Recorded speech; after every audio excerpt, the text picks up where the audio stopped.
Hello friends, good evening. दोस्तों, क्या आप लोगों ने कभी सोचा है कि हमारे देश में जो अक्सर ये डिबेट चलती है कि हम आज़ादी के 70 सालों बाद भी अपने देश से गरीबी को नहीं मिटा पाए हैं। और आप अगर आपको पता हो तो 1971 में इंदिरा गांधी जी ने, ये जो हमारी फॉर्मर पीएम थी, उन्होंने नारा दिया था गरीबी हटाओ का नारा 1971 में। और आज लगभग 50 साल प्लस हो चुका है, लेकिन अभी भी हम अपने देश से गरीबी को नहीं मिटा पाए हैं। आप लोगों ने कभी विचार किया है कि गरीब कौन है? क्या वो स्टैंडर्ड क्राइटेरिया है जिसके आधार पर हम निर्धारित करते हैं कि ये पर्टिकुलर पर्सन, ये जो है पॉपुलेशन जो है वो गरीबी रेखा के ऊपर है या नीचे है? तो दोस्तों, आज हम इन सारी बातों पे बात करेंगे कि गरीब कौन, क्या रीजंस है पॉवर्टी के, गरीबी क्यों नहीं खत्म हो रही है, और सरकार क्या क्या जो है इसके लिए प्रयास कर रही है। मैं प्रतिष्ठा बहुत स्वागत करती हूँ आपका अपने यूट्यूब चैनल जीएस गुरुजी में। हम शुरुआत करते हैं सबसे पहले बेसिक डेफिनेशन से। ठीक है, तो आते हैं पोवर्टी यानी गरीबी। गरीबी का जो स्टैंडर्ड डेफिनेशन है वो है आपका कि कौन गरीब। अगर कोई आपसे पूछे कि गरीब कौन, ठीक है, जो बेसिक डेफिनेशन है। वैसे तो आजकल जो महंगाई है उसमें कुछ भी फिट नहीं बैठते हैं ये सारी क्राइटेरियाज, लेकिन जो बेसिक डेफिनेशन है आपकी वो क्या है कि लैक ऑफ बेसिक फैसिलिटीज। ठीक है, जो आपका बेसिक फैसिलिटी, अगर किसी पर्टिकुलर पर्सन के पास लैक ऑफ बेसिक फैसिलिटीज है, मतलब अगर उसके पास पीने का पानी नहीं है, खाने को खाना नहीं है, रहने को घर नहीं है, तो ये तीन आपके बेसिक क्राइटेरिया हैं। फूड, वाटर, शेल्टर, मतलब खाना, जल, भोजन, और आपका जो है हाउसिंग, रहने की व्यवस्था। अगर इन तीनों चीज़ों में से कोई चीज़ आपके पास नहीं है, अगर आपके पास एक्सेसिबिलिटी नहीं है स्वच्छ जल की, या अगर आपके पास खाने को नहीं है 2 टाइम, या अगर आपके पास रहने को नहीं है, आप सड़क पर रह रहे हैं, तो आप जो है गरीब की कैटेगरी में आते हैं। ये स्टैंडर्ड डेफिनेशन है। ठीक है, अगर कोई कभी आपसे पूछे पॉवर्टी का डेफिनेशन, तो आप ऐसे बता सकते हैं कि ये जो है लैक ऑफ बेसिक फैसिलिटीज जिनको भी हैं, वाटर, फूड, हाउसिंग एक्सेट्रा, तो उनको जो है कैटेगराइज किया जाएगा एज अ पुअर पर्सन। ठीक है, अब सरकार द्वारा समय समय पर जो है विभिन्न कमेटियां बनाई गई पॉवर्टी के एस्टिमेशन के लिए, गरीबी का जो है मापने के लिए कई कमेटियां बनाई गई। तो उसमें से जो है यहाँ पे हम 2 कमेटियों की बात करेंगे जो स्टैंडर्ड हैं। तो ये देखिए आपका, वैसे हालांकि ये दोनों जो है जो कमेटीज बनाई गई और इन्होंने जो पैमाना तय किया वो एक तरह से मजाक है गरीबों के साथ। कैसे मजाक है, इस पे हम आते हैं। ठीक है, तो पहले तेंदुलकर कमेटी की बात करते हैं। तो इनके अकॉर्डिंग 25.7% जो रूरल पॉपुलेशन यानी जो हमारी ग्रामीण आबादी है, उसमें 25.7% जो है लोग गरीब हैं और बाकी अमीर हैं। ठीक है, दूसरी बात, जो आपका 13.7% अर्बन पॉपुलेशन है, शहरी जो आपकी जनसंख्या है, उसमें आपका 13.7% गरीब हैं इनके अकॉर्डिंग, इनका जो क्राइटेरिया उसके अकॉर्डिंग। ठीक है, अब आते हैं लकड़वाला कमेटी क्या कहती थी। ये दोनों सबसे फेमस कमिटीज़ हैं, आपसे प्री में भी पूछा जा सकता है कि ऐसे क्वेश्चंस आ सकते हैं कि तेंदुलकर कमेटी ऐसे दे दिया गया कि ये किससे रिलेटेड था, तो पॉवर्टी एस्टिमेशन आपको जो है वहाँ पे जाना रहेगा, टिक करना रहेगा। ठीक है, उसके बाद लकड़वाला कमेटी क्या कहती है, देखिए ये मजाक देखिए गरीबों के साथ। देखिए ₹972 अगर कोई पर्सन 972 रुपये पाता है ग्रामीण क्षेत्र में, ठीक है, गाँव में, ग्रामीण क्षेत्र में, तो वो गरीबी रेखा से ऊपर है। अब आप बताइए, 972 रुपये महीना अगर कोई पा रहा है तो वो गरीब नहीं है? ये कैसा क्राइटेरिया है? अब 1,000 से भी कम में वो अपने महीने का खर्चा चला रहा है, या अगर 1,000 में चला रहा है, 972 के ज़्यादा पा रहा है, 1,000 में वो अपना जो है हर नीड पूरी कर रहा है, और इनके डाटा के अनुसार, इनके क्राइटेरिया के अनुसार जो लकड़वाला कमेटी है वो गरीब नहीं है। तो आप बताइए, 1,000 रुपये में क्या जीवन वो जी लेगा, क्या खा लेगा, क्या पहन लेगा?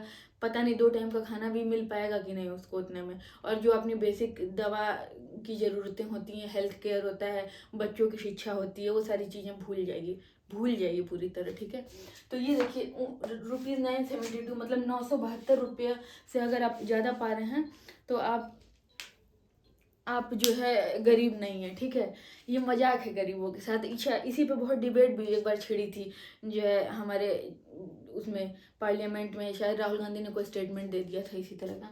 ठीक है, तो उसके बाद अब आते हैं कि शहरों में क्या क्राइटेरिया है। ये तो गांव का हो गया, मतलब गांव में अगर आप रह रहे हैं, 1,000 रुपये महीना आप पा रहे हैं, तो आप गरीबी रेखा से ऊपर हैं, आप गरीब नहीं हैं। ठीक, अब दूसरी बात, शहर में देखते हैं। शहर में ये क्राइटेरिया है ₹1407, मतलब अगर आप शहर में रह रहे हैं और 1407 रुपया महीना पा रहे हैं तो आप गरीब नहीं हैं। अब आप सोच के देखिए कि 1500 रुपया महीना पाने वाला आदमी शहर में कौन कैसा जीवन जिएगा, इसकी आप कल्पना कर सकते हैं।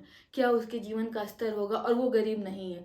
तो यही है हमारी जो क्राइटेरिया है, वो कैसे पॉवर्टी एस्टिमेशन के नाम पे मजाक है, लेकिन अब जो है आपको जानना है। यही अगर कभी आपसे पूछा जाए कि क्या क्राइटेरिया है, तो ये आपको जानना है। अब हम बात करेंगे कि क्या कॉजेज ऑफ पॉवर्टी हैं, क्यों गरीबी क्यों है, ठीक है, इस पर हम बात करेंगे। कैसा लग रहा है आपको ये डाटा? इसको जो है कहीं नोट डाउन कर लीजिएगा, कहीं पे काम आ सकता है आपके। तेंदुलकर कमेटी और लकड़वाला कमेटी। इसीलिए कहते हैं ना, भारत में गरीबों का मजाक उड़ाया जाता है। ये फैक्ट बात है। मतलब आप 1500 रुपया पा रहे हैं शहर में महीने का, तो आप अमीर हैं। गांव में 1000 रुपया पा रहे हैं तो आप गरीबी रेखा से ऊपर हैं। क्या ही कहा जाए इस पर। ठीक है, अब हम बात करेंगे कॉजेज ऑफ पॉवर्टी, कारण। तो वैसे तो कई सारे रीजंस हैं, यहाँ पे मेन रीजंस की बात करते हैं। देखिए, पहला रीज़न है ना कि जब आपका कंट्री जो है इंडिपेंडेंट नहीं हुआ था, जब ब्रिटिश रूल था, तो ब्रिटिश रूल ने क्या किया था, सिस्टमेटिकली आपका डी इंडस्ट्रियलाइजेशन किया था, इंडस्ट्रीज़ को ख़त्म कर दिया था, और एग्रीकल्चर सेक्टर में भी स्टेगनेंट हो गया था, उसमें भी कुछ ग्रोथ नहीं थी। तो वो जो सारी चीज़ें हुई, जो 200 सालों की गुलामी में हमारा जो है इंडस्ट्रियल सेक्टर बर्बाद हुआ, एग्रीकल्चर सेक्टर एकदम भस्म हो गया, उसकी वजह से भी उसके आफ्टर इफेक्ट्स आए। और कॉलोनियल पॉलिसीज़ की वजह से, ब्रिटिश रूल में जो चीज़ें थी, ब्रिटिश रूल पॉलिसीज, ठीक है, जो सिस्टमेटिकली हमारे इंडस्ट्रीज़ को ख़त्म कर दिया गया, फिर हमारे एग्रीकल्चर सेक्टर को बर्बाद किए हैं ये लोग। तो उसके बाद उसके आफ्टर इफेक्ट्स आए, इनके जाने के बाद देश को इतने साल लग रहे हैं, अभी भी पूरी तरह से उबर नहीं पा रहा है। ठीक है, दूसरी बात सॉरी, अच्छा ठीक है। अब पॉवर्टी जो होता है ना, वो एक विशियस साइकिल है, एक ऐसा मकड़जाल है। उसमें आप देखिए, जो गरीब होता है उसको पहली बात तो वो अच्छी एजुकेशन नहीं अफोर्ड कर पाता है, ठीक है। तो लैक ऑफ एजुकेशन, ठीक, लैक ऑफ एजुकेशन, दोनों एक दूसरे से रिलेटेड हैं। आप देखिए, क्योंकि आप गरीब हैं, ठीक, क्योंकि आप गरीब हैं इसलिए आप अच्छी शिक्षा नहीं गेन कर पा रहे हैं, आप अच्छे स्कूलों में नहीं पढ़ पा रहे हैं, या अच्छे कॉलेजेस में नहीं पढ़ पा रहे हैं, जॉब ओरिएंटेड पढ़ाई नहीं कर पा रहे हैं। क्यों? क्योंकि आप गरीब हैं। और क्योंकि आप गरीब हैं इसलिए आप ये सारी चीज़ें नहीं कर पा रहे हैं, इसलिए आप फर्दर और गरीब होंगे। क्योंकि जब आप अच्छी शिक्षा नहीं पाएंगे तो आपको अच्छी नौकरी नहीं मिलेगी, अच्छी सोर्स ऑफ इनकम नहीं मिलेगी। तो ये एक विशियस सर्किल है कि देखिए, जो लैक ऑफ एजुकेशन है उससे पॉवर्टी होती है, और गरीबी होती है, और गरीबी से ही हम अच्छी शिक्षा का भी अभाव होता है हमारे पास। तो दोनों एक दूसरे से इंटर रिलेटेड है, ठीक है। तो लैक ऑफ एजुकेशन, ये भी एक रीज़न है, लैक ऑफ एजुकेशन, और ये जॉब ओरिएंटेड स्टडीज़। कहाँ गरीबों में देखिए आप, जो एकदम जो रोड पे ठेला लगाते हैं या इस तरीके के छोटे काम करते हैं, उनके बच्चे कहाँ स्कूल ज़्यादा जाते हैं, जाते भी हैं तो बीच में पढ़ाई छोड़ देते हैं, बहुत सारी चीज़ें होती हैं, उनके ऊपर जिम्मेदारियाँ आ जाती हैं। तो ठीक है, लैक ऑफ, क्योंकि आप गरीब हैं इसलिए आपको अच्छी शिक्षा नहीं मिल पाती, और क्योंकि आपको अच्छी शिक्षा नहीं मिल पाती है इसलिए आप फिर फ्यूचर में गरीब होते हैं, क्योंकि आपको अच्छी नौकरी, अच्छी सोर्स ऑफ इनकम नहीं मिल पाती। दोनों एक दूसरे से रिलेटेड है। उसके बाद क्या होता है कि देखिए, ग्रोथ ऑफ पॉपुलेशन भी एक रीज़न है। देखिए, रैपिड ग्रोथ ऑफ पॉपुलेशन तो हुआ, पॉपुलेशन हमारा ब्लास्ट कर गया, ठीक है, जनसंख्या में हमारी बहुत कई गुने वृद्धि हुई। और जब हमारी जनसंख्या में वृद्धि हुई तो जो हमारे लैंड होल्डिंग था, जो गांवों में एग्रीकल्चर सेक्टर में जो ज़मीन था उसका बंटवारा होता गया। अगर किसी के पास मान लीजिए कि 20 बीघे की खेती है, फिर उसके पास 2 बच्चे होते हैं तो 10-10 चला जाता है, फिर उन 2 बच्चों के 2-2 बच्चे होते हैं तो फिर वो 5-5 चला जाता है, फिर फर्दर होते होते वो फ्रेगमेंट होते होते बहुत छोटा हो जाता है। फिर एक ऐसा स्टेज आता है कि जब एक आदमी के पास 1 बीघा मिलता है, ठीक है, तो वो जो उस लैंड की प्रोडक्टिविटी होगी उसमें वो बहुत कम प्रोडक्टिविटी होगी, वो उसको बेनिफिट नहीं दे पाता है। तो ये भी एक रीज़न है पॉवर्टी का, कि पॉपुलेशन हमारी बहुत ज़बरदस्त तरीके से बढ़ी और अल्टरनेट सोर्स ऑफ इनकम हम नहीं बना पाए। और ये जो हमारे लैंड फ्रेगमेंटेशन हुआ, जो पीढ़ी दर पीढ़ी जो है जो ज़मीन का हस्तांतरण हुआ, उसके बाद बहुत छोटे छोटे लैंड होल्डिंग्स लोगों के पास आए, और उसमें से कुछ ऐसा प्रोडक्टिविटी नहीं हो पाता है कि वो जो है उनकी सिचुएशन बहुत बेटर हो जाए, ठीक है। चौथी बात, एग्रीकल्चर सेक्टर में जो ये लोग क्रेडिट लेते हैं, मान लीजिए क्रेडिट लिए ये किसी साहूकार से, मनी लेंडर से, गाँव में फाइनेंशियल जो है जो बहुत ही इनफॉर्मल है।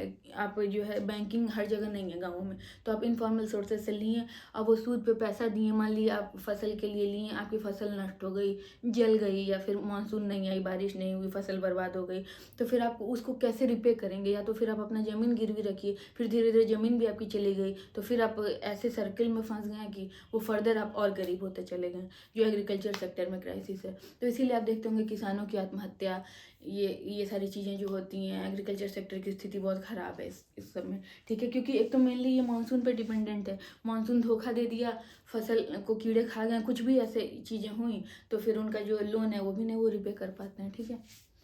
तो ये सारे रीजंस हैं आपके, 4 रीजंस मैंने आपको बता दिए, 5वां देखते हैं।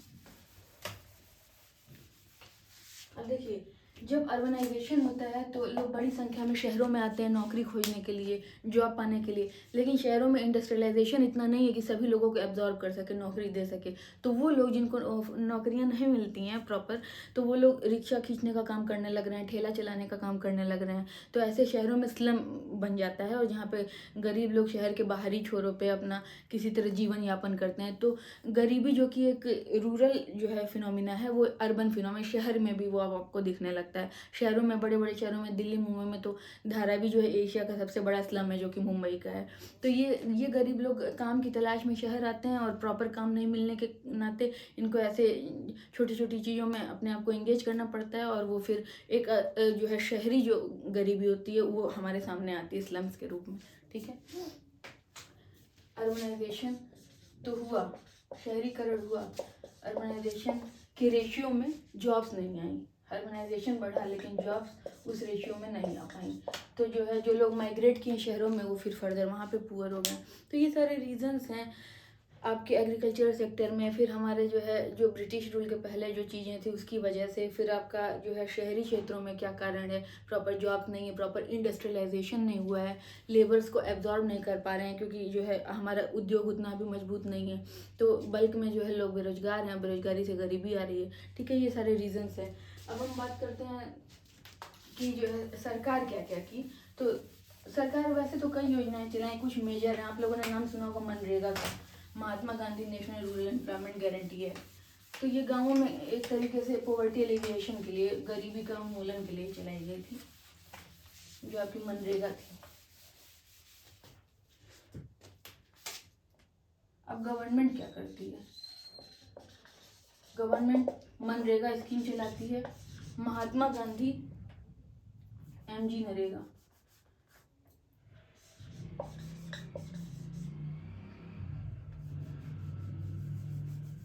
महात्मा Gandhi national rural employment guarantee act, Mahatma Gandhi राष्ट्रीय ग्रामीण रोजगार गारंटी एक्ट, ठीक है। तो इसमें क्या होता है कि जो है लोगों को 100 डेज का एश्योर्ड जो है एम्प्लॉयमेंट दिया जाता है, और ग्रामीण लोगों को हर फैमिली में, हर हाउस होल्ड में those were willing to work, जो काम करना चाह रहे हैं, और अगर बाई चांस जो है इनको एम्प्लॉयमेंट नहीं दे पाया जाता है, तो जो है इनको बेरोजगारी भत्ता दिया जाता है उतने दिन का, और वो स्टेट गवर्नमेंट के फंड से इनको देना रहता है, ठीक है। तो ये आपकी एक अच्छी योजना थी गाँवों में जो है जो गरीबी का स्तर है उसको कम करने के लिए। फिर उसके बाद से सरकार क्या करती है गरीबों के लिए, जो है आप लोगों ने सुना होगा गांव में राशन और इस तरीके से चीज़ें सस्ते दरों पे मिलती हैं, तो जो है फूड सिक्योरिटी का प्रोविज़न किया गया। अब फूड सिक्योरिटी में 2 चीज़ें होती हैं, एक तो बफर स्टॉक होता है। अब आप लोग सुनते होंगे कि जो FCI जो है वो किसानों से जो है अनाज स्टॉक करती है अपने गोदानों में, और फिर वहाँ से जो है लोगों को सस्ते दरों पे उपलब्ध कराती है, जो राशन और कोटा का जो आपके गांव-गांव में सेंटर होते हैं, जहाँ पे केरोसिन ऑयल, शुगर और ये जो है गेहूँ चावल ये सारी चीज़ें मिलती हैं। तो ये दोनों सबसे बड़े स्टेप्स हैं गवर्नमेंट के जो है पॉवर्टी एलिविएशन के लिए। बाकी और भी योजनाएं हैं, उसको मैं नेक्स्ट वीडियो में कवर करूँगी, पर्टिकुलर एक एक योजना के बारे में 2 मिनट बता के, ठीक है। तो आप ये जानिए कि फूड सिक्योरिटी जो हमारा जो है उसके तहत गवर्नमेंट जो है ग्रेन्स को प्रोक्योर करती है, जो अनाज है उसको फूड कॉरपोरेशन ऑफ इंडिया अपने गोदानों में किसानों से खरीदती है, और फिर उसको सस्ते दरों पे लोगों में 2 रुपये किलो चावल, 1 रुपये किलो गेहूँ इस टाइप से बेचती है। तो इससे जो है गरीबों को जिंदा रहने में मदद मिलती है, आप कह सकते हैं। तो ये सारी चीज़ें थी, मैं उम्मीद करती हूँ आपको क्लास समझ में आई होगी। अगर कुछ आपको और इस टॉपिक पे और चाहिए, डिटेल चाहिए, जो सारी रेगुलेशंस हैं, तो आप कमेंट सेक्शन में बताइएगा। आपको इन्फॉर्मेशन अच्छी लगी तो प्लीज़ शेयर सब्सक्राइब कीजिएगा और मिलते हैं नेक्स्ट वीडियो में किसी ऐसे टॉपिक के साथ जो आपके लिए जीएस के पर्पज़ से भी हेल्पफुल हो और आपका नॉलेज एनरिच करे। ठीक है, बाय।